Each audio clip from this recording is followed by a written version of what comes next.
رب توحد كلمة المسلمين على الحق. اللهم اجمع بينهم، اللهم اجمع بينهم ولا تفرقهم يا رب. اللهم نسألك في هذه الساعة المباركة يا رب العالمين أن تهدي شباب المسلمين وبنات المسلمين.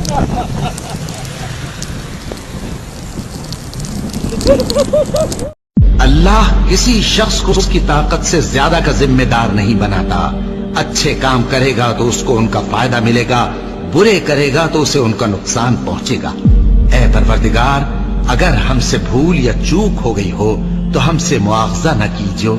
اے پروردگار، ہم پر ایسا بوجھ نہ ڈالیو جیسا تو نے ہم سے پہلے لوگوں پر ڈالا تھا. اے پروردگار، جتنا بوجھ اٹھانے کی ہم میں طاقت نہیں اتنا بوجھ ہم پر نہ رکھیو. اور اے پروردگار، ہمارے گناہوں سے درگزر کر اور ہمیں بخش دے اور ہم پر رحم فرما. تو ہی ہمارا مددگار ہے، سو ہم کو کافروں پر غالب کر.